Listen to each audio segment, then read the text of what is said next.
Rescue workers found a man alive in the rubble in Kyiv after Russia hit the Ukrainian capital overnight. At least 12 people were killed in the missile and drone strikes, and at least 90 were wounded in the biggest attack there this year. Anxious friends and relatives of those missing stood near destroyed buildings hoping for good news. The violence led to a rare rebuke from U.S. President Donald Trump, who told Russian President Vladimir Putin on Truth Social, quote, "Vladimir, stop."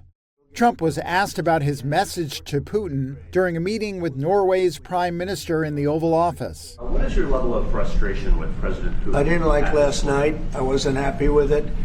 And we're in the midst of talking peace, and missiles were fired.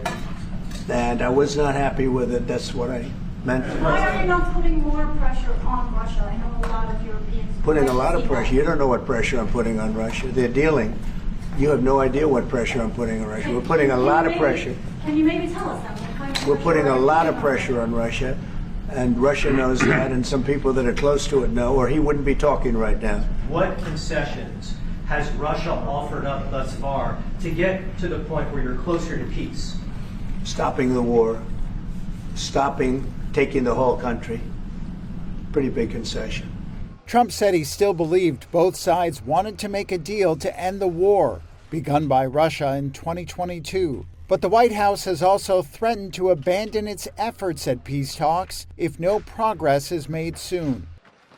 On Wednesday, Trump slammed Ukrainian President Volodymyr Zelensky over a comment in which Zelensky repeated that Kyiv would not recognize Russia's occupation of Crimea. Zelensky, who cut short his trip to South Africa after the Russian attack, said he did not see signs Washington was putting strong pressure on Russia. Ukraine's foreign minister said on X that the brutal strike showed that Russia, not Ukraine, was the obstacle to peace, a viewpoint shared by EU Foreign Policy Chief Kaja Kallas during her visit to Moldova.